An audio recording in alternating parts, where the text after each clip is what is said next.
So this year I decided to go with the air popper. I used to do fry oil, which is still a good viable option, but I went with this just because it's a little bit easier. And anyway, it seems to do the trick. Pops quite well, you know, small batches. We had 2 of these. My son has the other one, but trick is though, this top gets so hot. That's the scoop. They scoop the corn. So I put ice in it because otherwise it starts to melt. That's how hot it gets. But anyway, yeah. One of those bags makes, one of those bags from Walmart makes 2 of these buckets, and it adds up quick. It just takes a while. So anyway, it's just a quick peek. All right, so that's what I've got so far. This big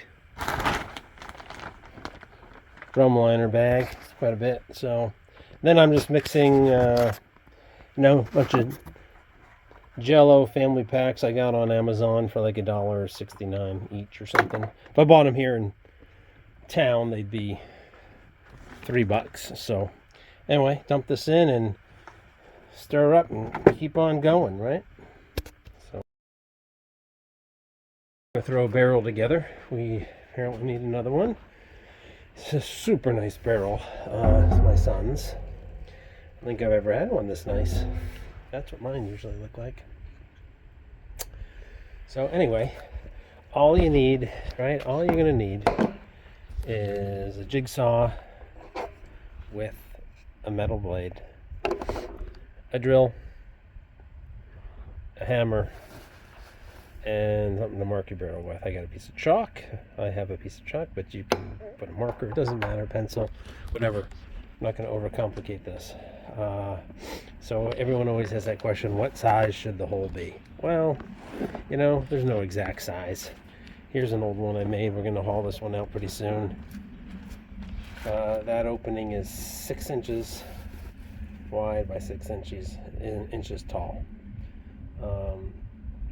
Yeah, the shape doesn't matter. I've seen square ones, round ones, triangular ones. It really doesn't make a difference. But yeah, that's 6 inches, so that's probably a good size. Just picture a bear's paw, hold your hand up, right? And so let's get to this. So I'm gonna just leaving the seam in the back just because that's the hardest. I don't want to cut through that. So anyway, this cardboard is 6 inches. All right, so I'm just gonna do. Come on, are you shitting me?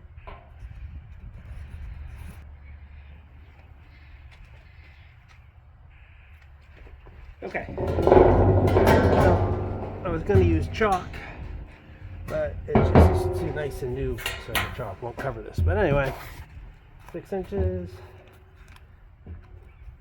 Cardboard's cut 6 inches, so 6 inches.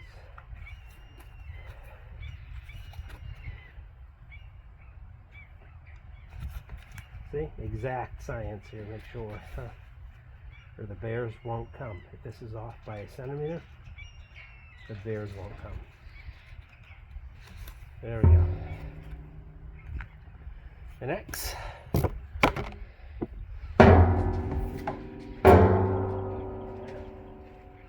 Unplug some Christmas lights. It is May, so unplug some Christmas lights. I'm gonna catch. I'm taking some good break. All right, gonna drill a hole.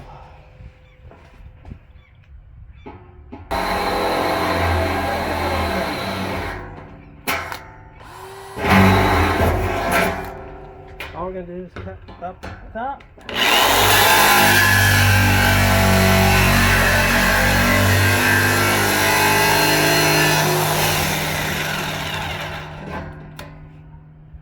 This way.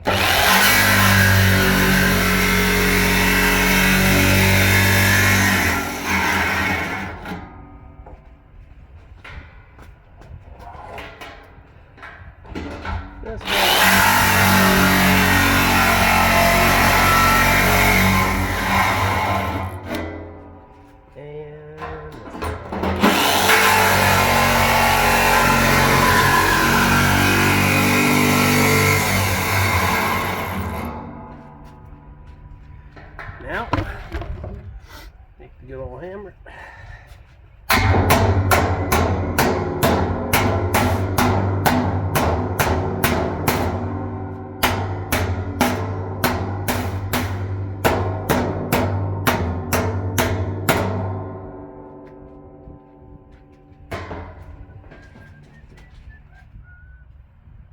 Huh.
Bigger than I usually make. I usually make the pie and make a circle. This is something different, but yeah.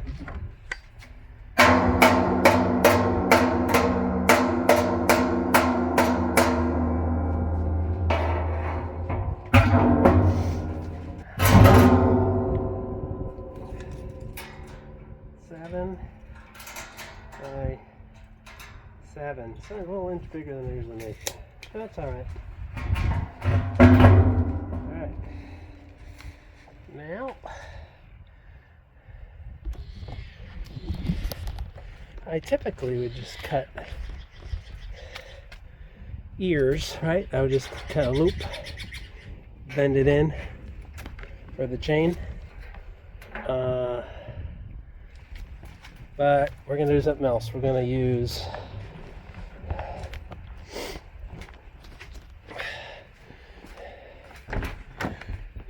these since we have them. Yeah, since we have them. So it's a theory my son has, and then we'll see if it works. Grizz usually, what happens is Grizz eventually will get frustrated, and even though this is locked on the tree, they'll pull so hard this will rip like a zipper. Believe me, it happens unless you've got just black bears. So anyway, what I'm going to do is drill a hole in the bottom here, or in the side, I mean here roughly, and here where your chain would come, where it ties to the tree. And we're going to put a backer of a piece of scrap wood, plywood or 2x4, whatever I have, so the bear Grizz can't pull it through as easily. We'll see. We'll see if it works. Okay? Yeah. Alright, let me turn this off for a minute and we'll get things settled. So we can put these in. That's the biggest drill bit I had, so I'm going to play with this a little bit. Ream that hole out, then I've cut some scrap wood. What this will do, this will hole line up, put that in here, right? Run it through, bolt it together so that gives more space so it doesn't rip out. In theory. Still think it'll rip out with a big enough bear, but let's see. Okay, so what I've done, since I don't have a big enough bit, is I just drilled what I could, then I cut spokes coming off the sides, right? Just all the way around it. And then I put this in, drove this in, old lag bolt, doesn't matter what size, and then just pried it all the way around.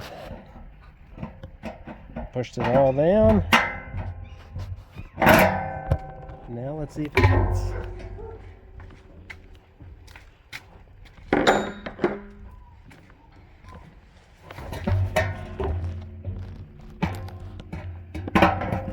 There we go. I think that's going to work, and then I'll just drive her in. What do you think? Yeah, it's going to work. Alright, I'll get back to you. Alright, that's just sitting in now. Just put a washer on top. Right? inside. And we'll cut a hole in this wood, put the wood over, put another washer, and then bolt that in tight. Alright. See you when I'm done. Okay, so I reamed out the hole with old-fashioned prying, and I drilled that. You'll see, I'll put a washer. Right, I'll put this washer. It's not.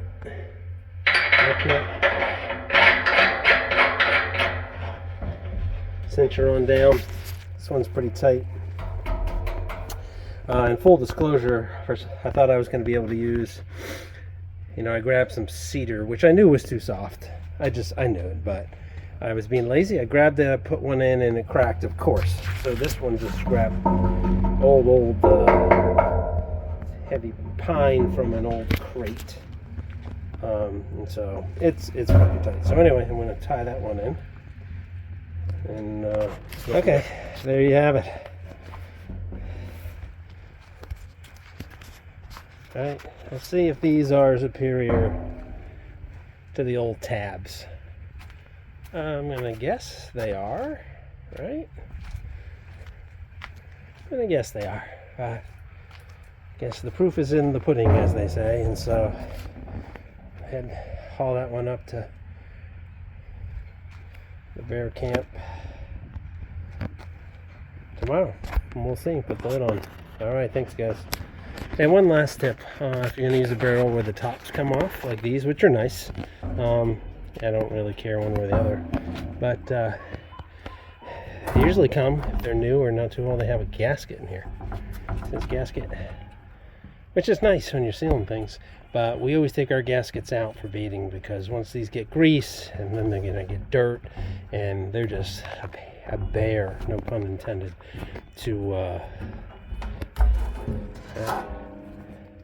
seal back on drum. So I'm going to pry this gasket out with an old screwdriver, pliers, and hammer. But just a tip. You can leave it on if you want, but I don't think it's worth the fight after you've beaded and there's grease and dirt and all kinds of crap on here. Anyway, just a tip. Use it as you will. Just as a side note, I'm sure it's a machine that glues these gaskets down, but in the off chance it's not, and you're the guy or gal whose job it is to glue these gaskets down, you are rocking it, because this is a pain in the ass on these newer ones. So good job, you deserve a raise. I'm going to get back to it and try not to stab myself and put this screwdriver through my forearm. Alright, just thought I'd mention that to you folks out there. One last detail that I like to point out is at the end, I ended up painting the top 2/3 of the barrel white. Typically, I leave them dark or I camouflage them, just because, let's be honest, people suck. And even in the remotest of places, hikers and people out with dogs will notice, something like a white barrel or bright blue, and go over and explore and mess with your stand, or just foul it up with scent. But I watched a YouTube called Boar Masters. I'd never seen it before. Apparently it's been on for a while, but he had a section on barrels, and I was going to skip it because, right, we all know everything about everything. But he had a great point on there about white barrels and the fact that, at low shooting light, like we have in Alaska, you're sitting there at like 10, 11 at night, and, you have a black bear or a brown bear on your bait. And it might be hard to discern the size of a black bear against a black barrel. So a light barrel, it helps you define that. So I thought that was a great idea. So I give that guy credit for that. I never thought of that.